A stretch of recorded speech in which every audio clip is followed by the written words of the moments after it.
Assalamualaikum warahmatullahi wabarakatuh. Waalaikumsalam warahmatullahi wabarakatuh. Alhamdulillahirabbil alamin. Alhamdulillahilladzi arsala rasulahu bil huda wa dinil haqq liyudhhirahu 'ala dini kullihi wa kafa billahi syahida.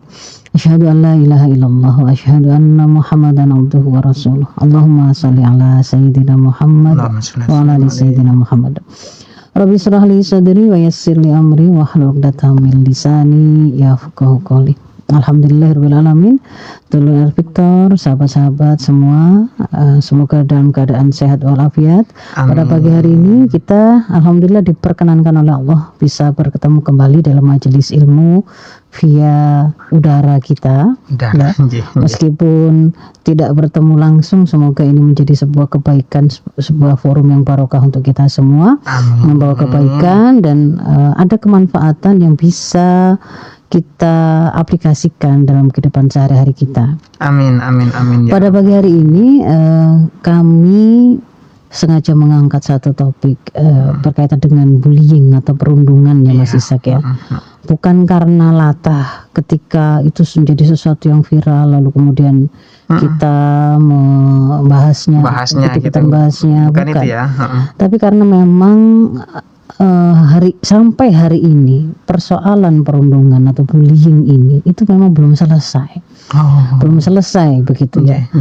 Dan kami berharap, saya pribadi berharap dengan mengangkatnya pada perbincangan pagi hari ini, saya bisa menyampaikan satu analisa dan juga mungkin sudut pandang dan tawaran aksi bersama begitu ya, atau tawaran solusi yang kemudian harusnya kita ambil kalau memang kita menginginkan mengakhiri perundungan itu, mengakhiri ya. Ya, jadi memang target kita itu ya kalau bisa ya 0% ya, enggak ada, benar gitu ya. Enggak ada lagi perundungan gitu ya.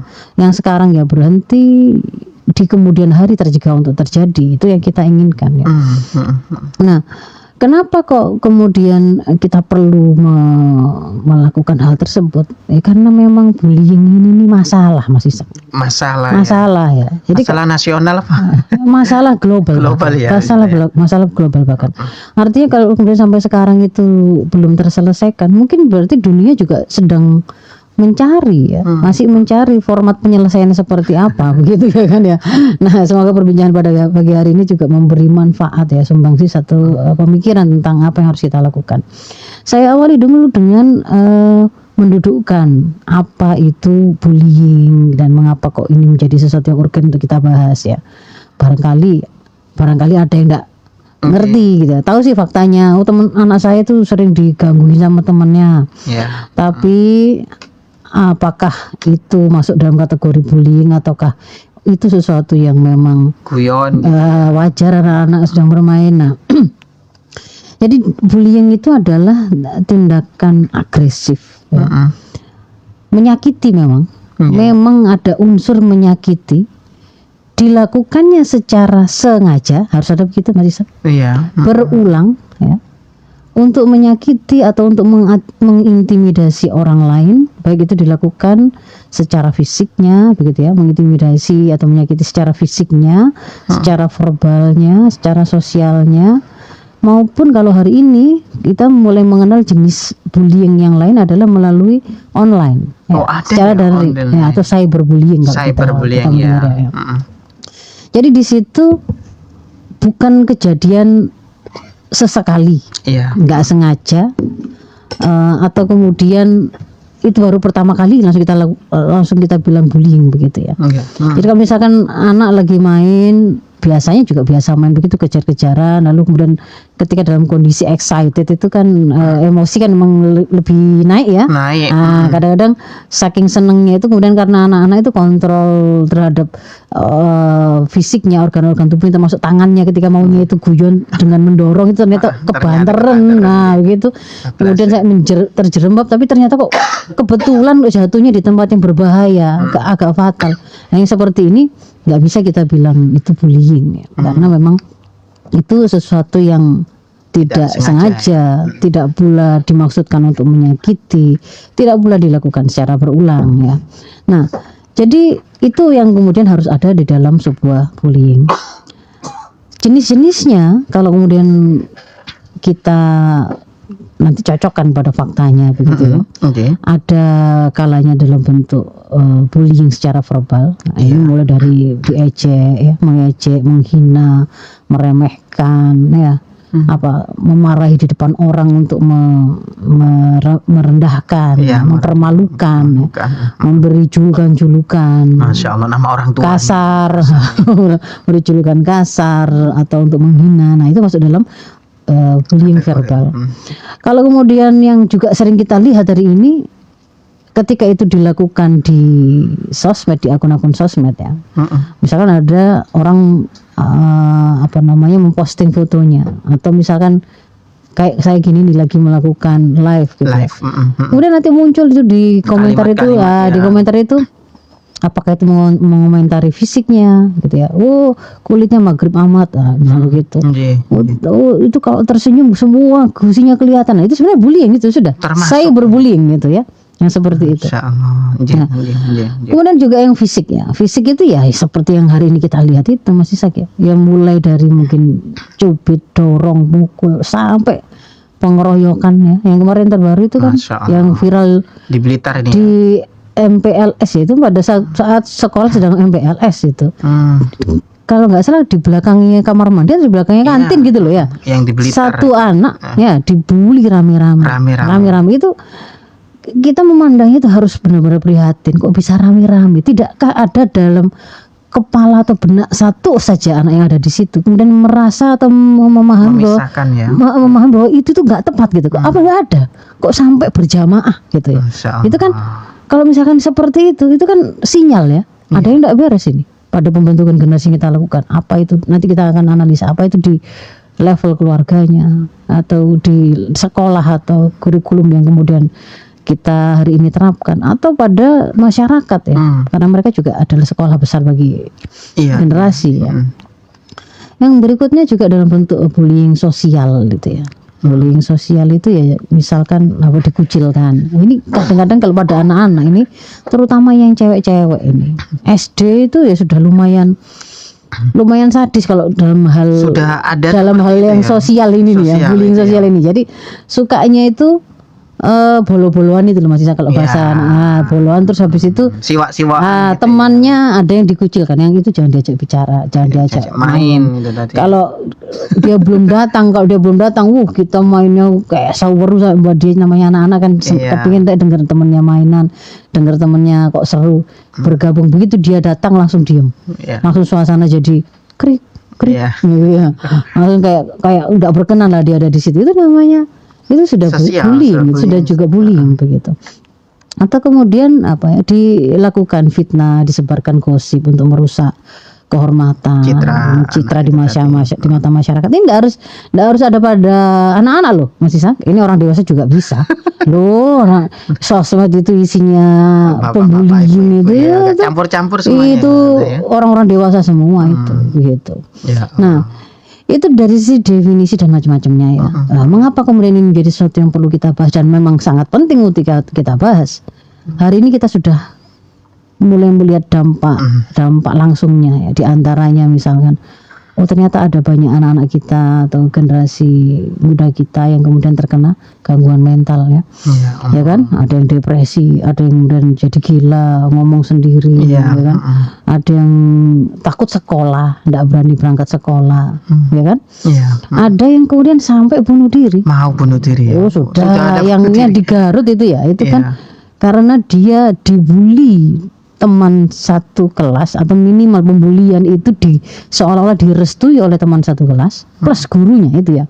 Gurunya ikut juga. Nanti kita juga akan perlu kasih penjelasan begitu ya terkait dengan posisi guru atau orang tua ini. Karena kondisi seperti itu kemudian dia akhirnya ternyata nggak kuat itu melakukan bunuh diri ya. Jadi kalau kemudian kita lihat dari sisi korbannya, mereka ada banyak akhirnya menjadi anak-anak yang hilang masa depan yang cerah ya.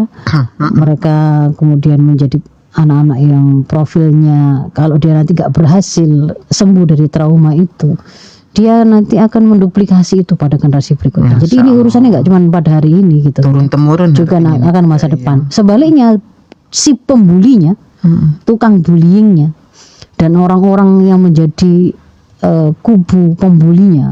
Jadi perorangan dan kelompok kan pembuli ini bisa saja seperti itu.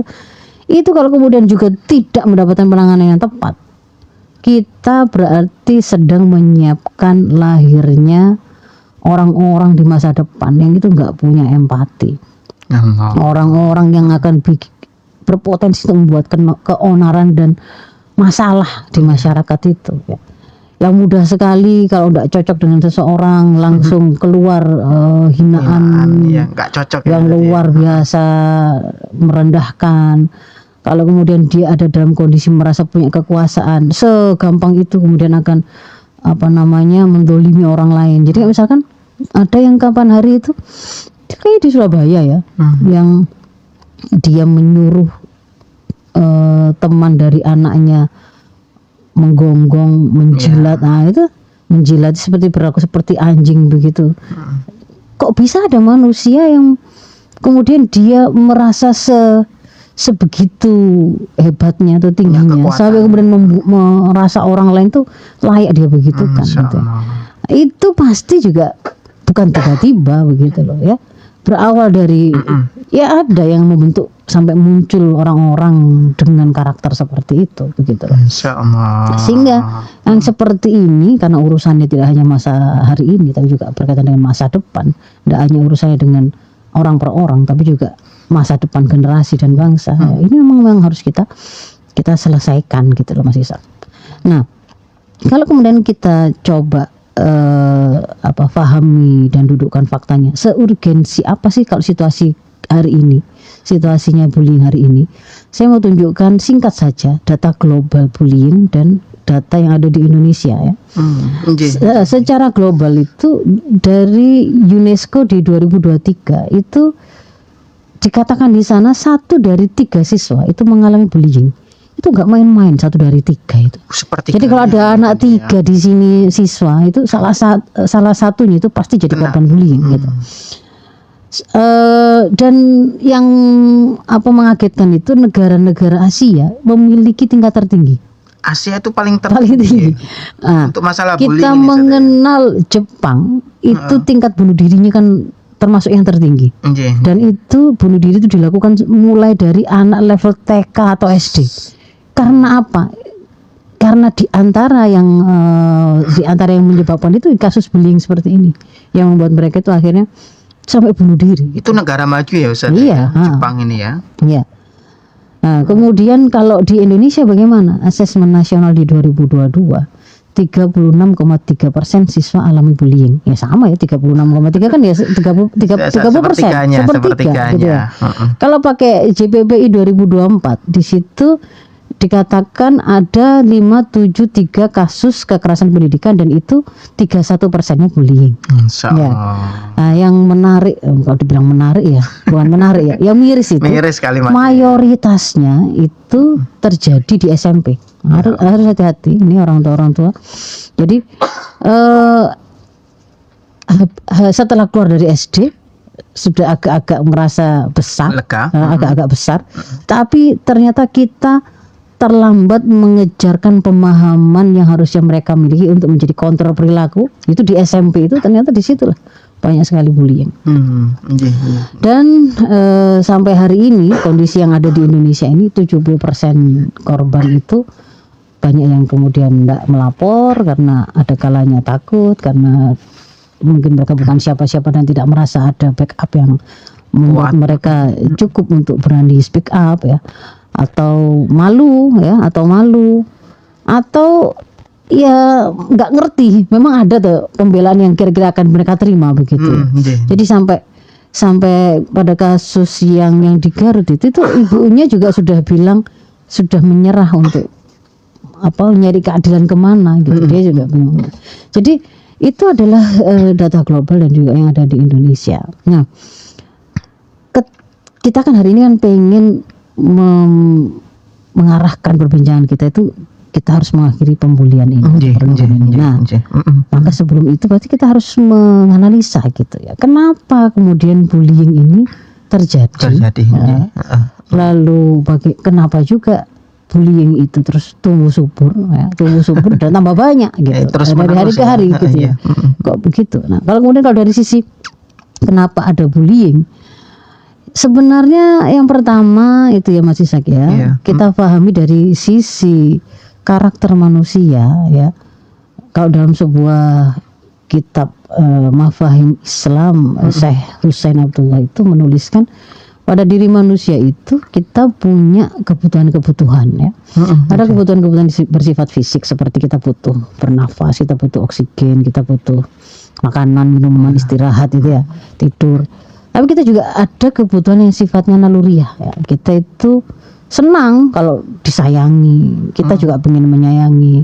Kita itu juga senang kalau dominan, suka kekuasaan, suka pengaruh. Makanya kenapa kok orang juga pengen jadi influencer, followernya banyak gitu ya.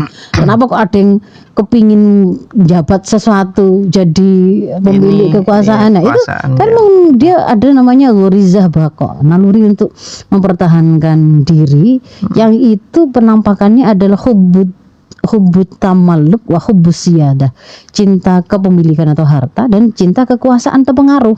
Nah, di antara memang itu gitu yang ada kaitannya dengan bullying ini. Ya.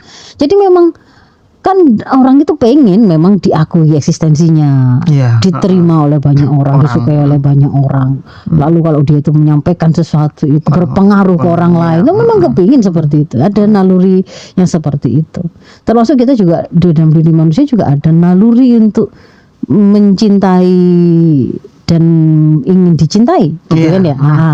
Nah, tapi yang harus kemudian difahami bahwa keberadaan naluri ini, kebutuhan-kebutuhan ini, mau fisik maupun kebutuhan naluri ini, itu bukan kemudian menjadi sesuatu yang memaksa seseorang untuk melakukan kesalahan atau kemaksiatan, ya kan?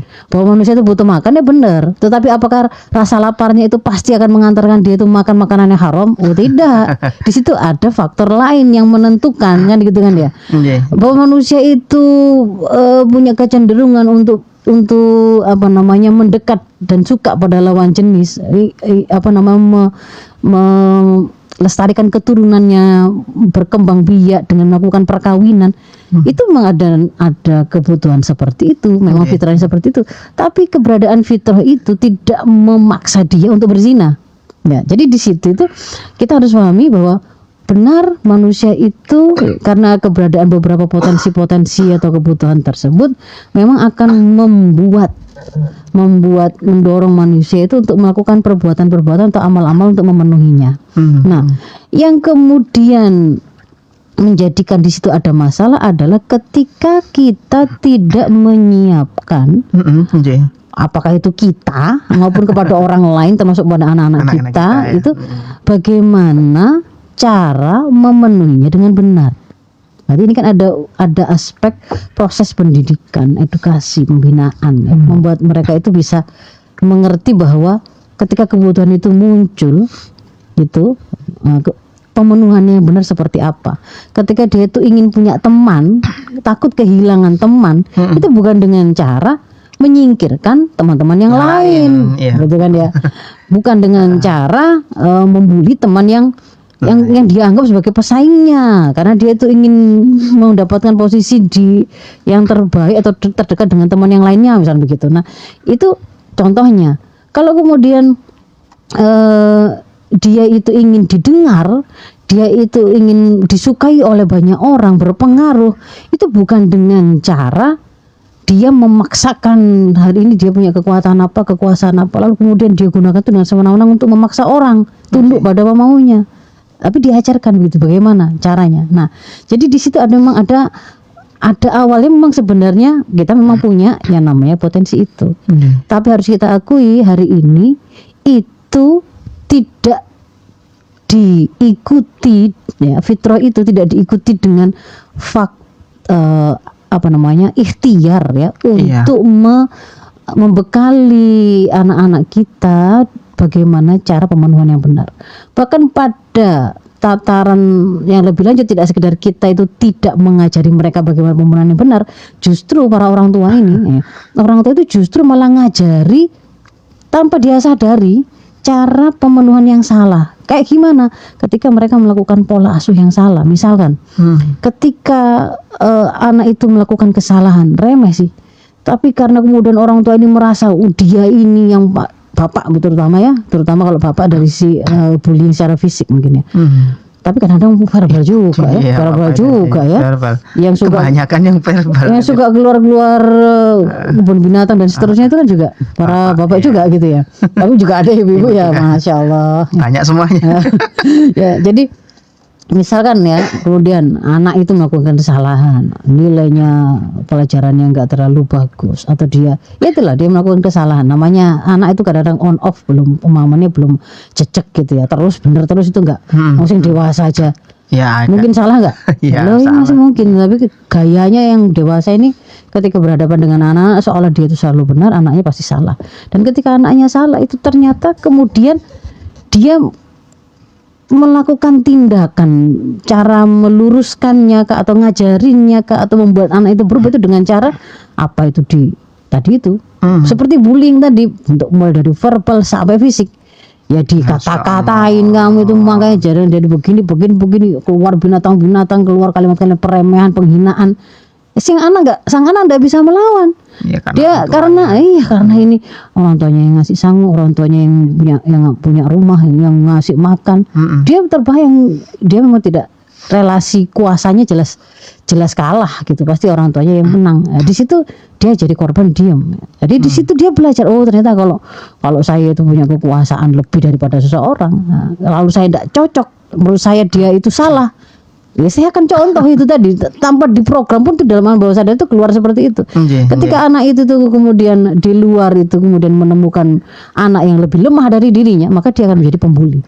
Seperti tadi bapaknya tadi, apakah bullyingnya verbalnya, apakah kemudian fisiknya. Kalau dia pernah merasakan dipukul kan, salah sedikit kemudian dipukuli, itu juga akan seperti itu. Masya Allah. Dengan alasan soalnya salah teman saya itu, masa dia pinjam penghapus saya nggak dikembalikan, dipukuli begitu. Nah, atau misalkan when dia pernah dipermalukan, ya dia juga akan lakukan. Nah ini kan sebenarnya sudahlah nggak ngajari cara pembenaran yang benar, malah memberi sebuah pendidikan yang salah ya, mulai pola asuhnya itu.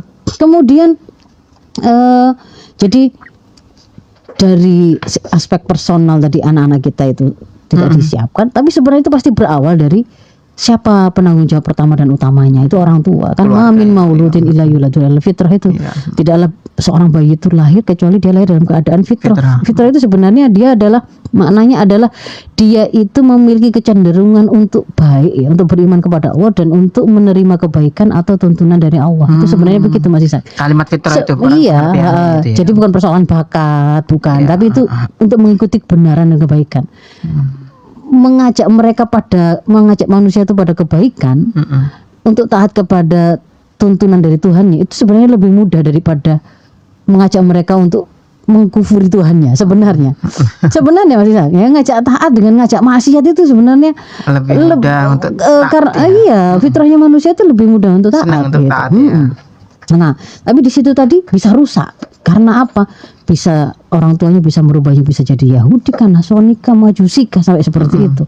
Termasuk di dalamnya itu berarti dia bisa mencetak anak-anak itu mau jadi tukang bully kah, mau jadi anak yang semangat daya juangnya lemah kah, yang akhirnya juga satu sisi membuka peluang untuk dibully dan menerima dibully, gak ada daya fight-nya, atau menjadi anak yang cuek melihat temannya mengalami perundungan terus-terusan, dia juga diam saja karena ketakutan lebih mencengkeram dia.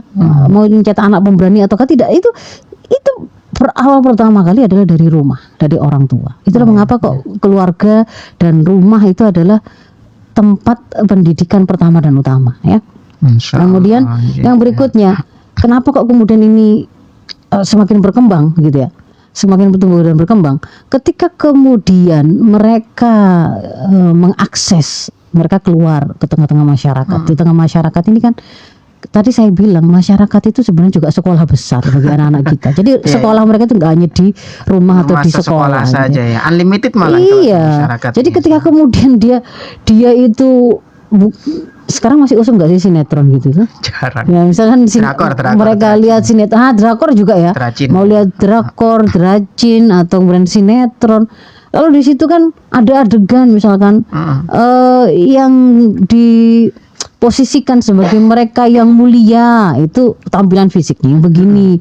Lalu mereka-mereka yang mulia ini itu diiringi oleh dayang-dayang, buat mereka enak ya kalau jadi anak yang good looking gitu ya. Oh, banyak teman-temannya yang menyebut anak yang tajir, orang tuanya kayak menyebut. Dan kemudian mereka kalau nggak cocok tinggal nyuruh saja tadi teman-temannya yang jadi fansnya tadi itu untuk pukul itu, siksa itu kan ada itu ya di film-film di drakor-drakor dari cerita sinetron seperti itu. Nah itu juga menjadi sebuah pengajaran tersendiri gitu loh. Secara tidak langsung jadi kan akan berarti kalau kulit saya gelap maghrib katanya wah itu berarti memalukan. Kalau saya putih saya mulia gitu. Kalau saya kaya saya akan dipandang orang dengan penuh kehormatan. Kalau saya ketemu orang miskin berarti itu harus saya nggak saya anggap itu posisinya itu rendah gitu. Posisinya saya lebih tinggi dari itu meskipun nggak diajarkan di kelas ya masih itu tuh membentuk gitu loh. Membentuk mindset melalui proses yang ada di tengah masyarakat. Mereka scrolling sosmed, mereka lihat produk-produk digital, mereka kemudian ketemu di masyarakat juga begitu. Ternyata ada orang-orang kaya yang misalkan begitu yang juga membuli tetangganya misalnya sama gitu ya. Jadi memang sudahlah berawal dari individu ya tadi itu memang nggak betul. Lalu kemudian ternyata masyarakat itu ketika terjadi seperti itu, apa yang terjadi sekarang ini? Mendiamkan Mas Isan. Selama itu bukan anaknya, mereka diam saja. Atau ada orang tua yang orang tua yang goblok ini ya. Harus kemudian kita sebut begini nih. Dia tahu anaknya itu salah. Dia tahu anaknya itu melakukan bullying sampai membawa kerugian pada anak tetangganya atau teman bermainnya atau teman sekolahnya. Tapi karena dia tahu bahwa hari ini ada unsur peraturan yang pasti nggak akan mungkin menghukum anak-anak.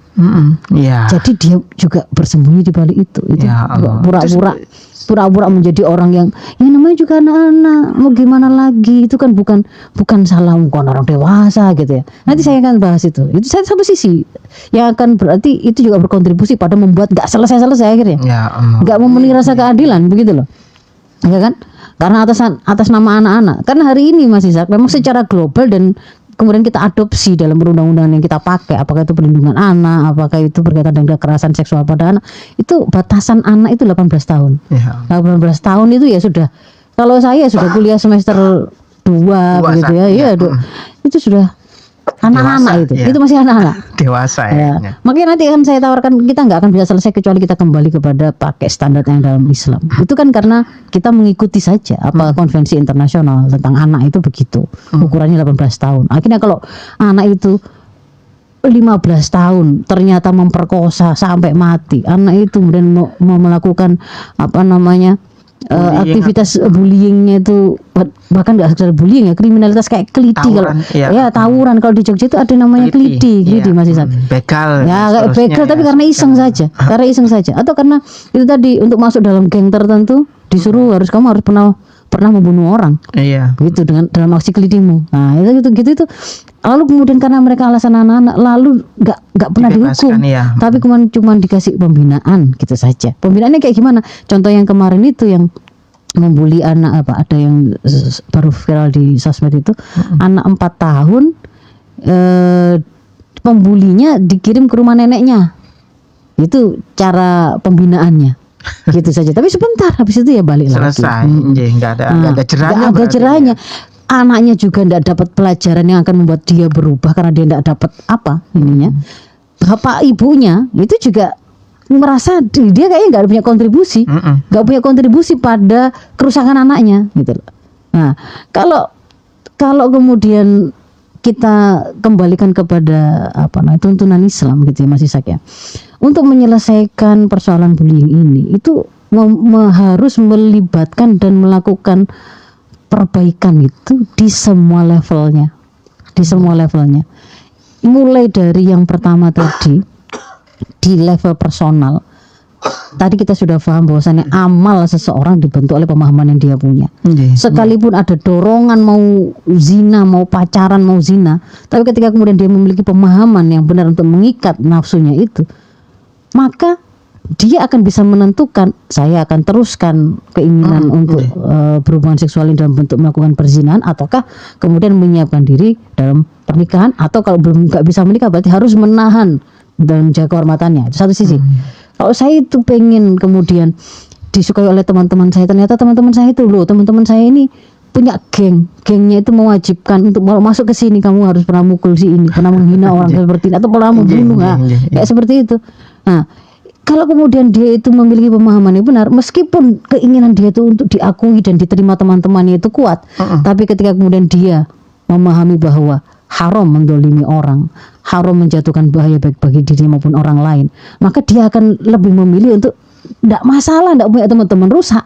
Kalau memang itu teman-teman rusak, begitu ya. Nah, kalau misalkan kemudian dia ada pada kondisi misalkan kulturnya atau secara sosial di tempat dia sekolah itu semua anak pegang iPhone misalkan, karena itu simbol dari kemuliaan gitu ya. Sementara dia itu ada pada kondisi tidak mampu misalnya begitu. Kalau kemudian dia itu kita siapkan memiliki pemahaman yang benar tentang apa makna kemuliaan, gitu ya.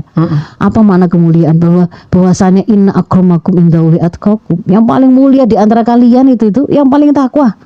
Bukan yang kemudian gadgetnya yang paling mahal, paling update. Bukan yang kemudian juga dia bisa paham tentang mana qadha ya, mana takdir, mana yang itu lain ikhtiar. Kalau kemudian kamu terlahir berintik, keriting, kriwul gitu ya, itu nggak akan ngaruh kepada kemuliaanmu di sisi Allah, begitu loh. Karena kamu tidak akan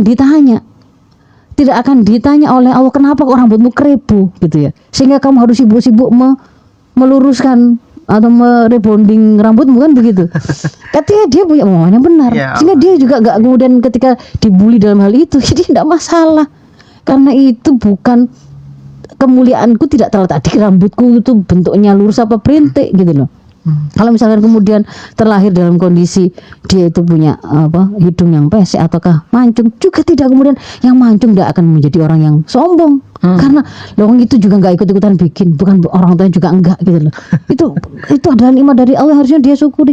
Kalau mau sombong itu kocik lucu nih gitu ya. Kalau pemahaman itu benar gitu ya, kita install, maka itu akan menjadi sebuah kekuatan pengontrol dari dalam dirinya, untuk dia tidak melakukan kedoliman atau pembullying, nggak jadi aktor bullyingnya. Dia juga tidak akan rela untuk dibully dan tidak akan menyerah atau tidak akan sakit hati pada hal-hal yang sifatnya bullying yang itu nggak perlu dia risaukan. Artinya kan benar bullyingnya akan dia tolak gitu loh. Dia nggak mudah untuk menjadi korban yang merasa lemah gara-gara kamu nggak punya HP. Nggak ada masalah. Biasa aja gitu. Iya, justru malu lah kalau kemudian kaya raya difasilitasi apapun, ternyata ngerjakan ditanya 3 kali 6 saja nggak ngerti. Itu sesuatu yang kemudian harusnya malu karena itu ikhtiari gitu. Tapi kalau kemudian rambutku warnanya apa, kulit warnanya, itu nggak masalah aja. Kayak gitu itu harus kemudian kita mulai kita sampaikan juga ya kepada anak-anak kita gitu ya. Termasuk di dalamnya saya mengingatkan kembali, kalau kemudian kita kembali kepada rujukan Islam tentang bagaimana profil dasar yang harus kita wujudkan pada anak-anak kita, itu tidak hanya dia soleh atau baik loh Mas Isa. Dua-duanya, dia soleh muslih, dia baik, dia itu jadi anak yang kuat, dia jadi anak yang taat kepada syariah gitu ya. Tapi dia juga memperbaiki, dia juga kalau ada kerusakan di hadapannya, dia tidak mendiamkan. Maka di situ kan dia itu nggak akan jadi pembuli, dia nggak akan mau dibully, tapi dia juga nggak akan mendiamkan ketika ada bullying terjadi di depan mata dia. Nah, itu kalau pakai ukuran umur Mas Ishak, dalam proses pembinaan generasi dalam Islam itu 10 tahun itu harus sudah terbentuk pribadi yang Islam. Seperti itu ya. 10 tahun itu akliyah Islam, nafsiyah Islam. Tapi setelahnya sampai 14 tahun itu proses penguatan dan pengokohan. Artinya dia itu sudah diperkenalkan dakwah. Jadi anak SD kalau sebutan kan kelas 4. Ketika ada temannya itu mengata-ngatain temannya yang lain dengan cara yang buruk, dia harus sudah mulai diajarkan. Kamu harus ingetin kalau itu terjadi di depanmu. Kalau ada yang mainannya itu dorong-dorongannya agak kekencangan, bahaya, ini lantai atas, dia harus ingetin. Nah itulah dakwah. Karena kalau kamu adalah anak muslim, selain kamu itu harus jadi anak baik, kamu juga harus memperbaiki. Jadi gak akan terjadi ceritanya Kok sampai ada satu anak terus ditawur sekian teman. Berapa anak itu ya? Lainnya kok gak ada yang ngomong, itu kan keterlaluan begitu. Astaga. Kok bisa itu ya? Itu pasti kita lepas itu dalam hal memproses pendidikan anak kita untuk mencetak profil dasar baik, memperbaiki, solih muslih. Nanti kalau profil tambahannya mau jadi dokter, mau jadi insinyur, nah itu serah gitu. Nomor berapanya? Ya, itu profil tambahan. Lalu yang berikutnya, yang kedua setelah itu ya, harus kemudian di tengah-tengah masyarakat itu kita hidupkan, kok pakai tuntunan Islam, ada yang namanya kewajiban secara komunal atau kolektif dari masyarakat itu melakukan amar ma'ruf nahi mungkar, Mas Ishak. Jadi gak boleh memang warga atau masyarakat Islam itu terus cuek gitu, itu gak boleh. Pokoknya bukan anakku, gak boleh. Gak gitu. boleh seperti itu. Gak boleh, kan sering gitu kita sampaikan. Rasul mengibaratkan perumpamaan ya, sekelompok orang dalam hal bagaimana mereka itu menjaga penerapan hukum Allah dengan yang tidak, itu seperti sekelompok masyarakat, sekelompok orang yang naik kapal itu loh Mas Ishak, naik kapal yang besar, di situ jumlah mereka banyak sehingga mereka harus berbagi tempat, dek atas dek bawah, sehingga kalau orangnya ada di dek bawah, kalau dia mau ambil air dia harus naik dulu. Kalau kemudian suatu saat si penumpang di dek bawah ini punya pikiran, oh saya ini orang yang paling dekat dengan air, ngapain harus repot-repot ke atas, selain merepotkan gak enak dengan orang lain gitu ya, kan kenapa nggak saya lubangi saja tempat saya sendiri. Nah itu kan di situ Rasul memberikan sebuah pelajaran, kalau orang yang melubangi tempatnya tadi itu dibiarkan, cukup dibiarkan, nggak pakai dibantu, nggak pakai tapi jemi kapak, nggak pakai tak semangati ya biar kamu semangat, nggak pakai begitu, cukup didiamkan saja oleh penumpang yang lain, maka kerusakan itu akan tertimpa pada siapa? Ya kapal dan semuanya penumpangnya. Satu orang melakukan zina, memakai narkoba, mabuk-mabukan di tengah-tengah masyarakat, tapi dibiarkan oleh masyarakat yang lain, harus sendiri-sendirilah, nggak usah urusin hidup orang. Kalau dalam Islam nggak dikenal begitu itu, hidup egois itu. Kalau kemudian ada pikiran sendiri-sendiri sajalah, maka tunggulah, kerusakan itu tidak hanya akan merusak si pelaku zinanya, nanti ada bayi-bayi yang lahir, ya kan, di situ ada interaksi yang kemudian memungkinkan ada dokter-dokter nakes yang nolong, itu bisa jadi kena gitu ya, dan seterusnya. Ada yang kemudian makan narkoba, minum narkoba, atau kemudian dia minum khamr tahun baruan biasanya, mabuk gitu ya, beberapa kali itu kan kejadian, termasuk anak pesohor juga kan. Kemudian kecelakaan, siapa yang kena tabrak dia? Nggak harus orang yang dia kenal. Nggak harus orang yang dia kenal gitu loh. Nggak kenal sama sekali juga bisa itu jadi korbannya. Ada artis-artis yang main film porno, lalu kemudian itu diakses oleh generasi karena tidak ada aturan yang tegas untuk membuat itu, nggak ada. Terbangkitkan kan naluri seksual pada diri seseorang. Kira-kira kalau kemudian itu terbangkitkan, itu kan cuma dua jalannya, dia memenuhinya atau dia berhasil mengendalikannya lagi untuk tinggal sebagai potensi, nggak minta teriak-teriak dipenuhi kan gitu. Nah kalau kemudian misalkan dia itu kemudian terbangkitkan dan minta dipenuhi, apakah pemenuhan itu harus nunggu dia lakukan itu dengan artis yang membangkitkannya? Nggak harus. Bahkan kalau udah nemu siapapun, ayam-ayam juga jadi korban, kambing-kambing bisa jadi korban gitu. Anak-anak kecil, nenek-nenek kan gitu kan ya. Jadi gitu loh. Ini orang itu harus ngerti gitu ya, betapa pentingnya aktivitas amar ma'ruf nahi mungkar untuk menjaga kebaikan di tengah masyarakat. Terus yang ketiga Mas Ishak, terakhir tadi ya, yang berkontribusi pada gak selesai-selesai itu karena salah aturan ini, yang membuat gak terasa adil penetapan hukuman untuk para pelaku ini. Nah, kalau dalam Islam, makanya kan saya menawarkan kembali ke Islam. Kalau dalam Islam, ketika anak itu belum mukallaf, memang itulah anak-anak. Kalau dia mukallaf maka dia itulah sudah dewasa.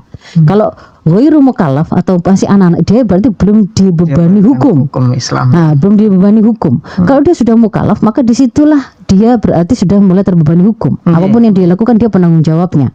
Gitu kan ya. Nah kalau pakai ukuran apa yang menjadi indikator seseorang itu sudah mukallaf atau belum, adalah dia sudah akil satu sisi dan baligh. Akil itu memiliki kemampuan berpikir mengakal yang sempurna. Ya, dia sudah bisa memahami perlakuan baik buruk, memalukan atau tidak, bisa memahami ini salah benar gitu ya. Terpuji tercela itu sudah bisa tahu, itu berarti akil. Jadi kalau anak-anak yang karena keterbatasan IQ-nya atau karena sakit, merusak otaknya dan seterusnya sampai dia tidak memiliki kemampuan itu, ya berarti tidak akil. Meskipun umurnya nanti sudah dewasa ya. Itu dari sisi akil. Kalau balik itu ditandai dengan tanda-tanda balik, alamatul bulugh. Dia sudah menstruasi, sudah mimpi basah, pernah melahirkan, ada tumbuh tanda-tanda perkembangan seks sekunder itu seperti tumbuh rambut kemaluan dan seterusnya. Nah itu biasanya kalau misalkan itu nggak terjadi, maksudnya belum sampai menstruasi maksimalnya, berarti kalau pakai ukuran umur maksimal 14 tahun. Ya. Nah, jadi kalau setelah itu sudah mukallaf pasti. Meskipun dia ngaku belum pernah menstruasi, belum pernah mimpi basah, misalnya gitu ya, 14 tahun plus akil, gitu ya. Berarti akil plus balik itu mukallaf. Nah, kalau dia masih anak-anak, Mas Ishak, itu memang dia mungkin nggak anak-anak itu melakukan kesalahan, mungkin kan? Mungkin kan? Maka dia kalau dia melakukan kesalahan, hak dia itu diluruskan dengan proses takdib namanya. Dikasih hukuman tapi dalam rangka pendidikan. Siapa pelakunya? Orang tua dan pendidiknya. Jadi misalkan guru-gurunya atau orang tuanya itu dibolehkan seperti itu. Tapi kalau dia sudah dewasa, Mas Ishak, maka ketika dia itu melakukan maksiat, melakukan kriminalitas, yang menghukum itu negara. Gitu loh. Ikut turun. Nah, iya, makanya benar-benar kalau kemudian di dalam Islam itu ketika seorang orang tua pendidik itu tidak menginginkan anak ini akhirnya itu menjadi kriminal yang akan dihukum oleh negara, supaya nggak jadi pezina yang akan dirajam oleh negara. Saya benar-benar jaga supaya anak saya itu ngerti gimana pergaulan yang benar, bagaimana kerusakan dari perzinahan, bagaimana menghindarinya. Kalau dia itu masih nggak bisa saya luruskan dengan pendidikan, mulai ada sanksi yang saya lakukan. Sanksinya itu kan berjenjang, mulai dari nasihat yang keras, ancaman kan gitu kan ya. Nah itu dibolehkan pada orang tua atau guru ditakdib. Tapi ingat ada catatannya juga ya. Ketika hak itu memberikan takdib atau memberikan hukuman itu kepada pendidik atau guru, itu dia yang melakukannya, nggak boleh pakai tangan atau pinjam orang lain. Ya, harus nggak boleh. Misalkan ya anak dianggap melanggar terlambat atau rambutnya panjang menyalahi aturan sekolah. Nah, lalu kan sudah disampaikan nanti itu akan dicukur atau digunting rambutnya oleh hukumannya adalah dipotong gitu ya. Ternyata gurunya bukan dia yang motong rambut anaknya atau siswa tadi, tapi anak itu taruh di depan, ayo silakan temannya satu persatu maju gundulin temannya. Itu tindakan yang sangat salah. Secara tidak langsung. Iya, anak itu tadi kan nggak punya masalah sama teman-temannya.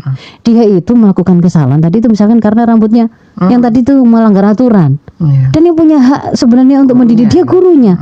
Ini gurunya saking nggak ngertinya gitu loh. Dia malah menimbulkan kebencian di anak-anak itu tadi. Jadi si yang jadi korban seolah-olah dia dimusir temannya satu kelas sendiri, ya. Padahal kan teman-teman juga nggak ada masalah. Itu guru yang nggak betul. Ayo. Harus kita cut ya.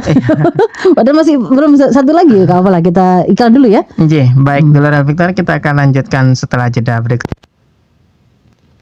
Victor. Victor, teman Anda menciptakan hari-hari penuh keindahan. Keren dan terbaik. Ya baik dulur Victor, kita lanjutkan kembali dulur kajian kita pada pagi hari ini bersama Ustadzah Dr. Haja Faiza Rosyida, Master Kedokteran Tropis. Monggo Ustadzah dilanjutkan kembali. Saya lanjutkan sedikit sebelum kemudian nanti kita masuk ke kalau ada kesempatan ya menjawab pertanyaan yang ada ya. Nah, jadi tadi saya sampaikan kalau dia masih anak-anak, yaitu sebelum mukallaf, memang ada hak orang tua atau pendidik untuk meluruskannya dalam bentuk takdib. Ya. Nah, pemberian hukuman dalam rangka pendidikan itu sampai pada level setelah 10 tahun itu dibolehkan ada hukuman fisik. Kalau sebelumnya itu tidak boleh. Tidak boleh. Tapi nanti ada pembahasan tersendiri masih bagaimana rambu-rambu dalam pemberian fisik ini, hukuman fisik ini. Tapi itu perlu saya munculkan bahwa boleh dalam proses pendidikan itu ada hukuman yang bersifat fisik itu dengan rambu-rambunya itu. Karena kalau kemudian hari ini itu seolah-olah dikriminalisasi sebagai sebuah kekerasan pada anak. Ya Allah. Gitu loh. Jadi ketika guru kemudian Noel gitu atau apa gitu ya, atau marahin saja, itu kemudian mulai dilaporkan sebagai pelanggaran hak asasi anak, melakukan kekerasan pada anak gitu ya. Nah itu gara-gara kita itu mengadopsi definisi kekerasan terhadap anak, ukuran anak itu adalah berapa tahun umurnya, itu mengikuti apa yang menjadi konvensi internasional yang berbasis sekuler, tidak menggunakan syariah gitu. Tidak ngerti mereka itu gitu. Jadi satu sisi itu adalah langkah pertama untuk memastikan anak-anak kita jangan sampai tumbuh jadi seorang kriminal. Jadi ketika mereka itu mulai agak menyimpang dalam umur ketika masih anak-anak, harus diluruskan. Mulai dari nasihat yang menyentuh, ancaman, sampai nanti itu setelah 10 tahun dibolehkan ada hukuman fisik. Nah kalau kemudian dia itu sudah bukan anak-anak, mukallaf berarti sudah di atas 14 tahun, sudah akil balik, kemudian melakukan perundungan, maka di situ itu ya dihukum oleh negara gitu loh, Mas Isa. Dihukum oleh negara sebagai seorang dewasa. Tapi kalau misalkan kalau misalkan sekarang Ustazah, kalau anak-anak gimana? Hari ini kan bersembunyi di balik nama anak-anak, meskipun yang umurnya masih di bawah 14 tahun loh, Mas Isa. Ya kan berarti dalam pandangan Islam juga masih anak-anak kan. Kalau hari ini kan 18 tahun sampai itu anak-anak. Kalau emang ini memang masih anak-anak, anak umur 9 tahun, 10 tahun bagaimana? Maka di situ dilihat dulu. Kalau di situ ada unsur kelalaian yang dilakukan oleh orang dewasa di sekitarnya yang menjadi penanggung jawab dia. Namanya anak-anak itu pasti dia ada penanggung jawabnya, Mas Isa. Ada namanya walinya. Gitu kan ya. Kalau di rumah itu ya ada walinya, ada orang tuanya. Kalau dia anak yatim ada mekanismenya itu. Wali itu siapa? Kalau dia di sekolah, guru-guru itu adalah menempati posisi orang tua. Kan gitu kan ya.